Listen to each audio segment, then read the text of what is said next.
Hey guys, I'm Chris, And I'm Mike. and welcome back to this week's No Limits, the Mitch Rap Podcast, Emergency Pod, Emergency. Big news. Big news, Chris. Big news, big news. Not happy news, at least in my life, but it's big news in general. Yeah. Why don't you tell them why we're doing this emergency pod here, Mike? Yeah, to be honest with you, I wish we could have done this a week earlier. The news first broke a couple of days ago.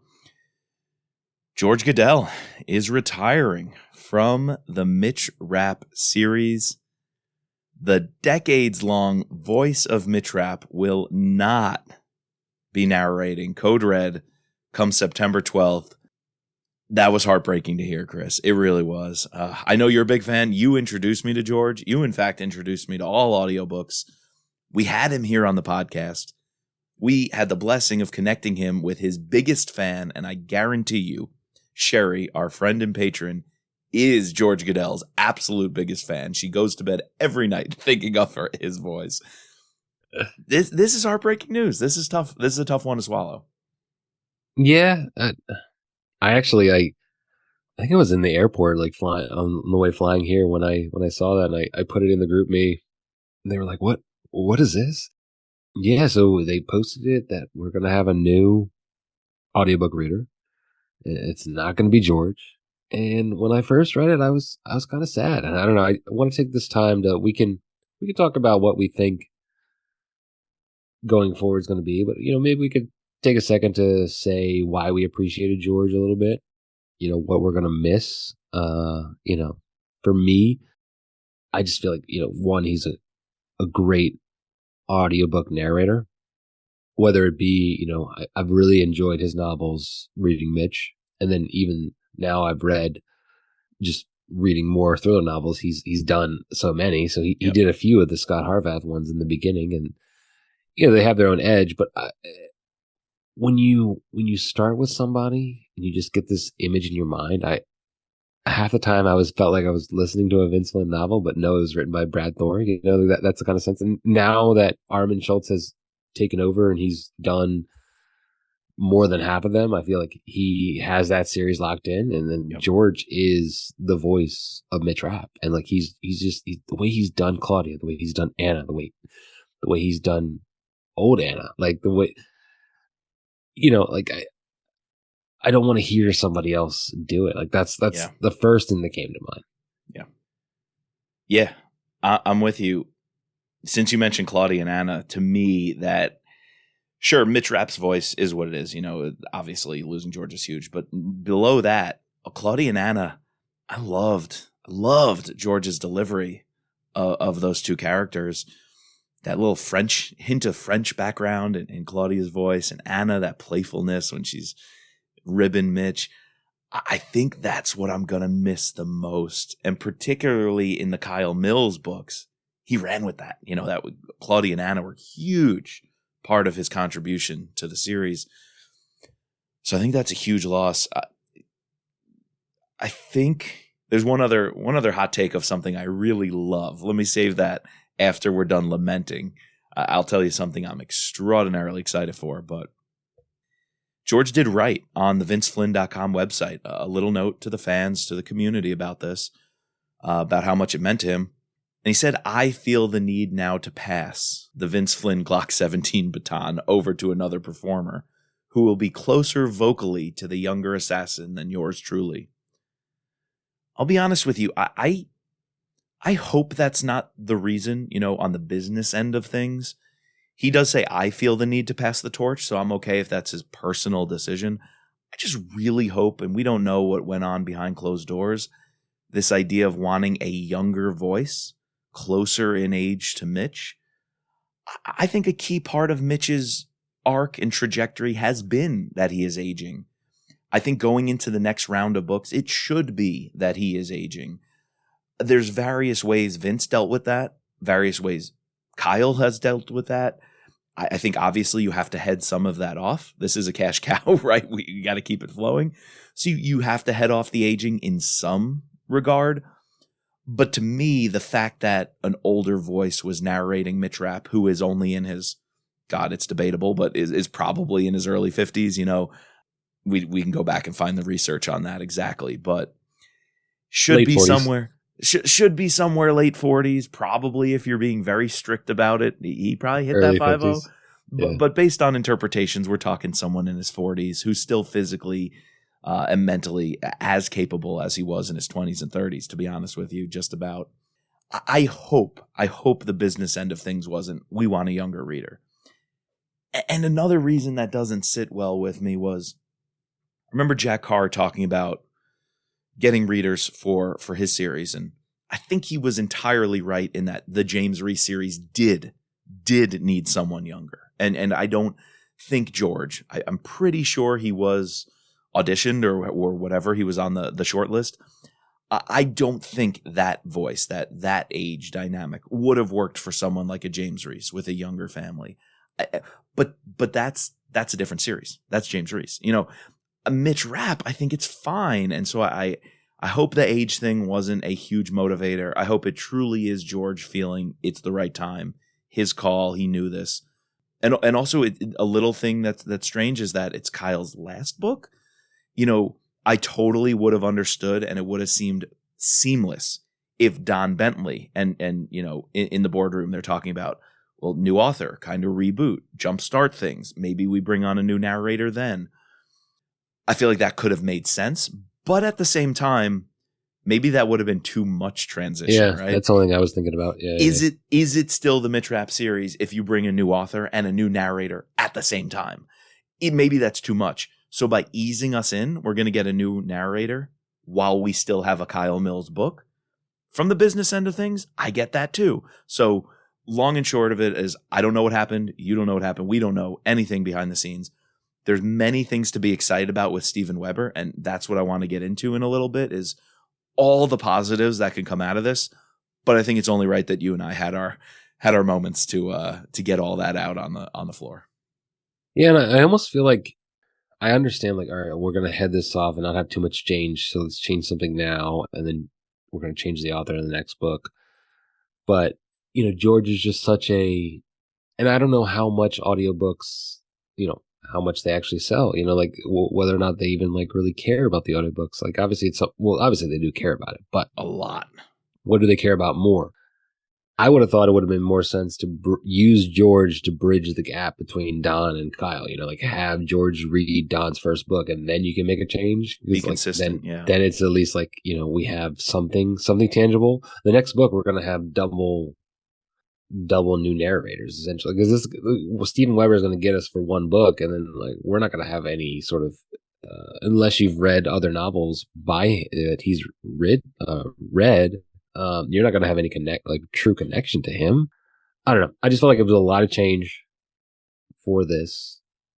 Weird timing, unless it's I truly, again, I know nothing about, I'm not in the book publishing industry, I'm not in the audiobook publishing industry, so I don't know. I hope it's not they're pushing George out the door because of what he's meant to me, what he's meant to, you know, a decent amount of our fans that we talk to. The fact that he wasn't given the chance, or, you know, maybe might not have been given the chance to read Kyle's last novel. So, anyways. Yeah. Dude, here's the silver lining. We got a 30-something odd second clip of Steven Weber. 36-second clip. And this dude, he has the chops. He has the bona fides, bona fides, whatever, however you say it. He has a background. And when George Guidall here on this podcast told us he doesn't like being labeled a voice actor, he is an actor. To be a voice actor narrating audiobooks, you need to be a stage actor. You need to know how to get into a role. You need to physically and visually embody that character as much as you do just simply put it in your voice. And Steven Weber, holy crap, dude. Check out his Wikipedia page, his IMDb. This guy's been around the block. In case you don't know, he was on the television series Wings, huge in the 90s. I didn't watch it, but definitely knew how big that was. He played Jack Torrance in a TV miniseries adaptation of The Shining. I even listened to him on the King Cast, a Stephen King podcast. I found it just searching Steven Weber because I wanted to know more. He did an amazing interview.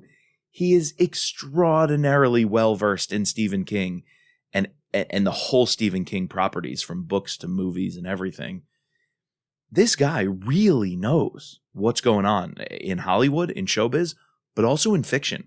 The way he was able to navigate and talk with the host about Stephen King's body of works lets me know he's just well read on characters and character building and world building and suspense and mystery. I mean, horror even. Just think of a Stephen King book. And the fact that he got to play The Shining, the main role for a major TV adaptation, then he's also a producer. And to make it more understandable to our audience, TJ Newman, he's the reader of Falling and Drowning, TJ Newman's books.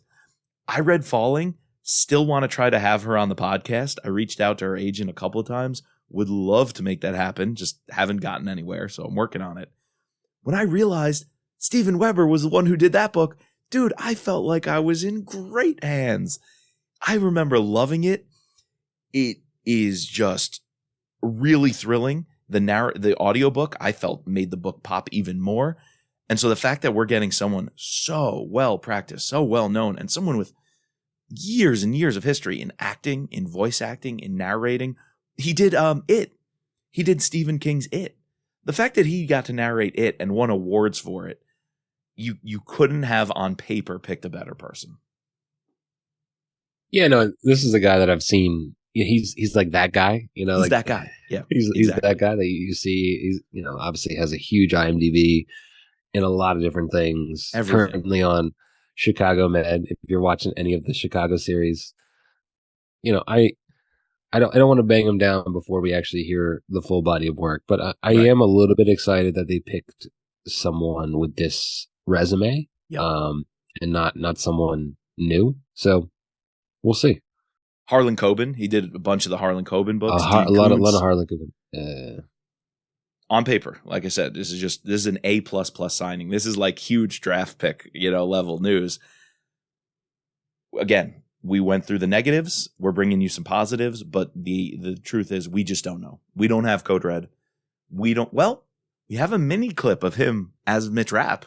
There was one line in the 36-second YouTube. Let me ask you, what was your first reaction from the 36-second clip we got, where we do get to hear his Scott Coleman and his Mitch Rapp? I need to hear more before I get your judgment. I need to hear more. Yeah. I need to hear more. I'm with you. It was good. I'll say that. It was good. Overall, it was good. Mitch Rapp, I'm not going to make a judgment on yet because it was one tiny line. Yet you know what I'm sold on, hook, line, and sinker? Scott Coleman, baby. Scott. Yeah, he did Scott pretty well. Those two lines he did with Scott, maybe I'll insert them here. Sounds better than it looks, Coleman observed as he descended the stairs. I think it'll get me where I need to go, which is... Rapp didn't give an answer. And the former SEAL didn't really expect one. He was making a joke about the oppressive need-to-know nature of this particular operation. His Scott Coleman lines were perfect. I got to go back and listen to George's Scott Coleman because I really liked it. What do you mean you all? Coleman replied. What are you doing? But even just from these two lines, I thought it was the perfect Coleman. So if I'm nervous about Mitch, nervous about Claudia and Anna, because George did them so well, I am not nervous at all about Scott Coleman. I loved what we got in this short clip. So the highs and lows, I'm feeling all of it right now at the same time. So September 12th, you betcha. Even though I have Code Red, even though we've read it and are going to discuss it on the pod, I can't wait to get the audiobook. Yeah.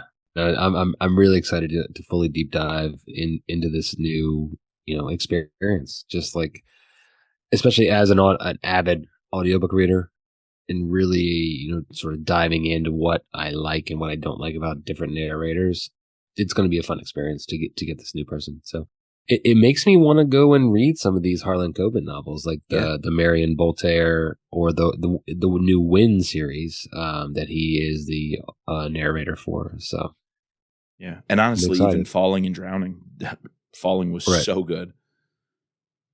I don't know about. I'm a little heavy. I know it's a masterpiece, but a little long too. I don't know if I'm going to get into it anytime soon.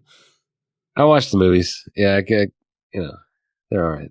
Oh, I mean, here's another thing. I mentioned the Stephen King connection, and you guys should check out the Kingcast. I think it was episode 17 back in 2020 that Steven Weber was on. One, so you can hear his voice, but two, you can also hear his just brilliant mind and connections in Hollywood. He talked about with the guys, what was it like trying to play Jack Nicholson's character? Just that movie was groundbreaking. It's so iconic. It's so iconic, right? And that's a role which is going down in movie history as being done nearly perfectly, right? He said, I don't worry about that at all, because our TV miniseries had a completely different purpose, a different approach. We weren't trying to compete with the Hollywood movie. We didn't even think about it in terms of what can we learn from them, or what can we change, or what opportunities are there. He basically said, we're making the miniseries because we want to be more faithful to the book. So all I have to do is play the character the best I can from what I know from the text evidence. I don't have to worry about how Jack Nicholson did it in a movie.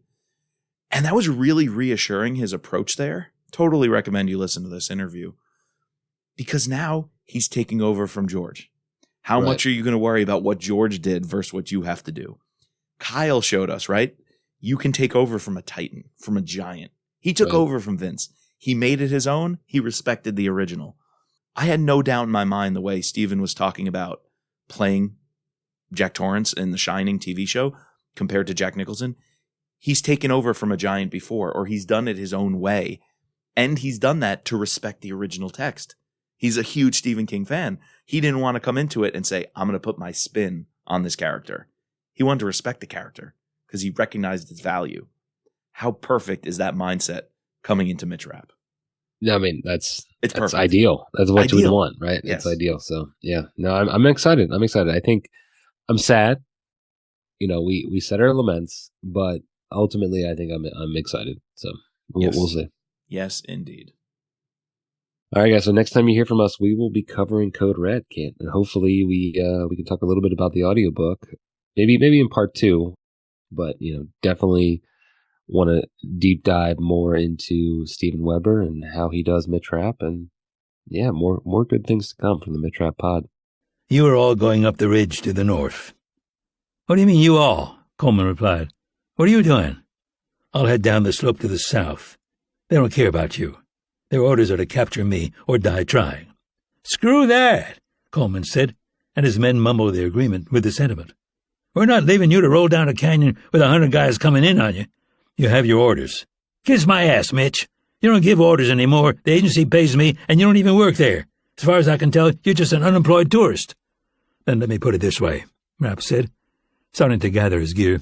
I'm going south, and I'm shooting anyone I see behind me.